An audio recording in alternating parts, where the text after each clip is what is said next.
জানো তো, নিজের চেহারা কিংবা নিজের সৌন্দর্য নিয়ে কখনো হতাশ হতে নেই।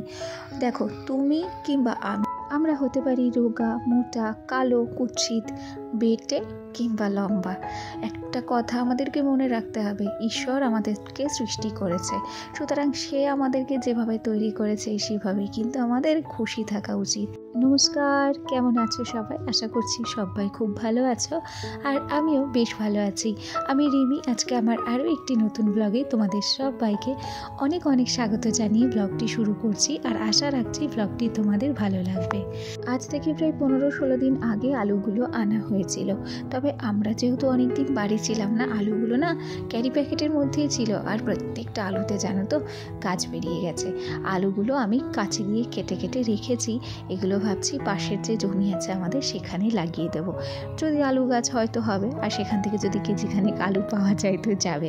এখন জানি না কি করে গাছগুলোকে লাগাবো। আজকে অনেক সকালে ঘুম থেকে উঠেছিলাম, তবে গতকালকে আমার ফোনটা এতটা প্রবলেম করছিল, গতকালকে যে ভিডিওটা তোমাদের সঙ্গে আমি শেয়ার করেছিলাম সেটা যেন এডিটিংই হতে চাইছিল না। সারা রাত বসিয়ে রেখেছিলাম, সকালে দেখছি অটোমেটিকই ক্যান্সেল হয়ে গেছে। তাই সকালের চা খাওয়া, বাসি কাজকর্ম, রান্নাঘরের কাজ কোনো কিছু তোমাদের সঙ্গে শেয়ার করতে পারিনি। সেই সময়টা আমার ফোনটা এডিটিংয়ের কাজ করছিল, আর তারপরে ভিডিও আপলোড দিয়ে তোমাদের সঙ্গে কাজকর্মগুলো আমি শেয়ার করছিলাম। এখন একটু আলু কেটে নিয়েছি, তার সাথে সবজি কেটে নিয়েছি। 15 দিন আগের পেঁয়াজকলি সেটা কাটা ছিল ফ্রিজের মধ্যে, তবে পেঁয়াজকলিগুলো নষ্ট হয়েছিল না। আজকে একটু পেঁয়াজকলি দিয়ে আলু দিয়ে ভাজা করব, আর তার সাথে এই যে বাঁধাকপিটা দেখছো কেটে রেখেছি, বাঁধাকপি দিয়ে আলু দিয়ে ঘন্ট করব। বাঁধাকপিটা অনেকটা কচি ছিল, এটাকে ভাপ না দিলেও চলতো, তবু ভাবলাম যেহেতু বাঁধাকপি খেলে অনেকটা পরিমাণ গ্যাস হয়, তাই একটু ভাপিয়ে। আজ ভিডিও শুরুর প্রথমে তোমাদেরকে একটা কথা বলি। দেখো, এখনো পর্যন্ত যারা আমার সাথে আছো, প্লিজ তোমরা একটা লাইক করো, কমেন্ট করো। কেন কি জানো, তোমাদের ছোট্ট একটা লাইক আর তোমাদের মিষ্টি একটা কমেন্ট আমাকে আরও নতুন নতুন বন্ধুদের কাছে পৌঁছতে সাহায্য করে। সুতরাং আমার এই দুর্গম কঠিন চলার পথে যদি তোমাদের একান্ত সহযোগিতা না পাই, তাহলে হয়তো এই কঠিন পথটা আমি অতিক্রম করতে পারবো না, আর ভিডিওটা বেশি দূর পৌঁছাতেও পারবে না। সুতরাং প্লিজ একটা লাইক করে দিও। যাকে কথা বলতে বলতে এখন সোজা চলে এসেছি রান্নাঘরের কাছে। এই যে বাঁধাকপিটাকে আমি ভাপাতে বসিয়ে দিয়েছি, আর এদিকের কড়াইতে তেল গরম করে রেখেছিলাম, সেখানে আলু দিয়ে পেঁয়াজকলি দিয়ে ভাজাটাকে বসিয়ে দিচ্ছি। সত্যি কথা বলতে কি জানো তো, 12-13 দিনই বাড়িতে ছিলাম না। আসার পর ঘরটার এত বেহাল অবস্থা ছিল, আমি বাড়িতে এসেই কাজে লেগে পড়েছিলাম। আসলে কি জানো তো, ঘর বাড়িতে না থাকলে ঘর বাড়ি আরও বেশি অগোছালো হয়, বেশি নোংরা হয়, আর ঘরের মানুষ ঘরে না থাকলে মাকড় সাথেও এতটা পরিমাণ জাল বাঁধে তার বলার অপেক্ষা রাখে না। প্রচুর ঝুলে জালে আমার ঘরটা এতটা পরিমাণ নোংরা হয়ে গেছে, আমি এখন ভাবছি যে একা হাতে পুরো ঘরটা আমি কি করে পরিষ্কার পরিচ্ছন্ন করব। তার উপরে মিটকেসে একটা কৌটোতে রেখে গেছিলাম কাবলি ছোলা আর মটর, সেগুলোতেও এতটা পরিমাণ পোকা হয়েছে। কপাল ভালো যে আমি না মিটকেসটা খুলে দেখেছিলাম, সেই জন্যই খেয়াল করতে পেরেছিলাম। না হলে যদি মিটকেসটাকে না দেখতাম, হয়তো আমার ডালগুলো আরও বেশি করে নষ্ট হয়ে যেত। যাকে ডালগুলোকে আমি রোদে দিয়েছি, আর এই পর্যায়ে আমার কিন্তু পেঁয়াজকলি ভাজাটা হয়েও গেছে। ঘরের লবণ বাড়ন্ত হয়ে গেছিলো, বাড়ন্ত বলতে কৌটোর লবণগুলো বাড়ন্ত হয়ে গেছিলো। তাছাড়া আমার ঘরে প্রত্যেকটা বার 2 থেকে 3 কেজি লবণ এক্সট্রা থাকে। সত্যি কথা বলতে কি জানো তো, সংসারের মঙ্গলের জন্য কখনো লবণ কমতি করতে নেই, আর কি লবণ সব সময় ঘরে কিন্তু এক্সট্রা এনেই রাখতে হয়, এতে করে মা লক্ষ্মী অনেক খুশি হয়। তোমাদের সাথে গল্প করতে করতে লবণটা কিন্তু আমি কৌটোতে ঢেলেও নিয়েছি, আর কি কাচের একটা জারে, আর লবণে দিয়ে দিয়েছি 5টা লবঙ্গ। এতে করে সংসারে যেসব নেগেটিভ এনার্জিগুলো আছে সেগুলো নষ্ট হয়ে যায়, আর পজিটিভ এনার্জি অনেকটা বেড়ে যায়। শুনেছি তো, তাই এখন জানি না। এই টোটকাটা আমি কিন্তু 2বার হলোই করেছি, তবে এখনও কিছু ফলাফল পেয়েছি কি না আমি সত্যি বুঝতে পারিনি। দেখো, ঘর বাড়ি ভাঙাচোরা যেমনই হোক, মাটিরই হোক না কেন কিংবা কাঁচা ঘর, সংসারের প্রতি ভালোবাসা তো সবারই থাকে। তাই সবাই চায় যে নিজের সংসারটা যেন অন্তত একটু হলেও সুখ শান্তিতে ভরে যায়, আর সেই জন্য আমরা গৃহিণীরা কিন্তু অনেক কিছুই করতে রাজি হয়ে। আজকে আমি যখন ভয়েস ওভার দিচ্ছি তখন ঘড়ির কাঁটায় রাত 11টা, আর সাইড থেকে একটা আওয়াজ তোমরা পাচ্ছ, ভাবছো না যে এটা কিসের আওয়াজ? আসলে বলতে লজ্জা নেই, আমার ছোট্ট ছেলেটা ব্রেস্ট ফিডিং করছে, তাকে ঘুম পাড়াচ্ছি আর ভয়েস ওভারটা দিয়ে রাখছি। আসলে সারাটা দিন এতটা পরিমাণ কাজের মধ্যে দিয়ে আমার সময়টা কাটে যে দিনের বেলা আমি ভয়েস ওভার দিতেই পারি না। আমার ভয়েস ওভার দিতে দিতে রাত 11টা, 11:30, কোনো দিন হয়তো 12টাও বেজে যায়।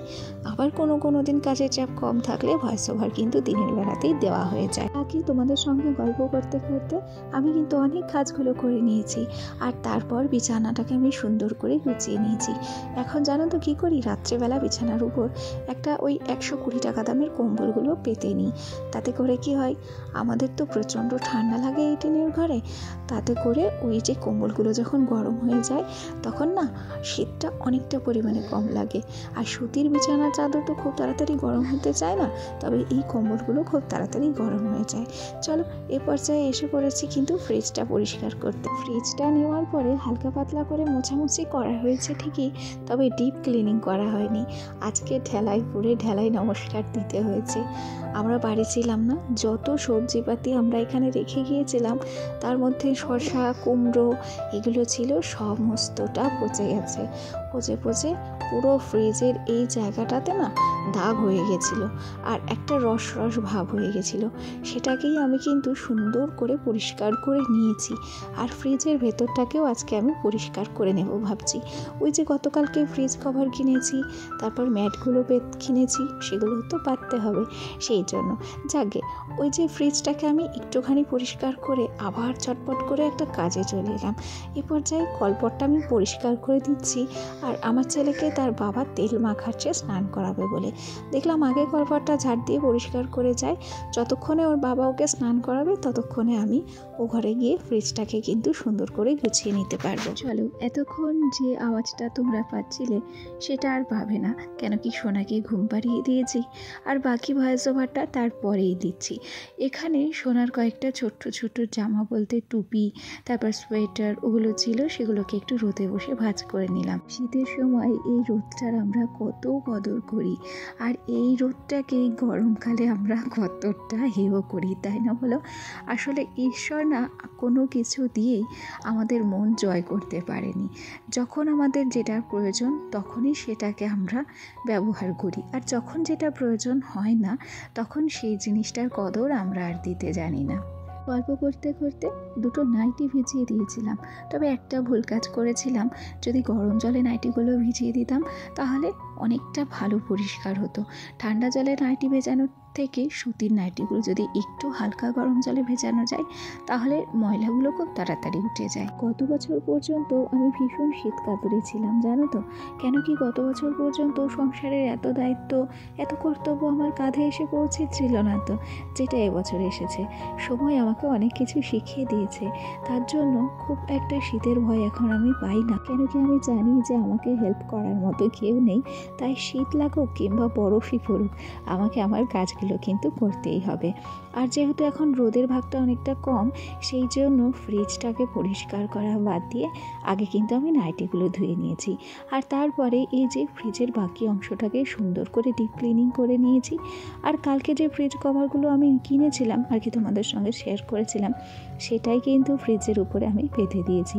তবে হ্যান্ডেলের যে কভারগুলো আছে সেগুলো আর তো আমার লাগবে না, কেন কি আমার ফ্রিজে হ্যান্ডেল নেই। হ্যান্ডেল আছে সেটা অন্য সিস্টেমের। আর এই যে ফ্রিজের ম্যাটগুলো দেখছো, এখন কিন্তু এটাকে সুন্দর করে পেতে নিচ্ছি।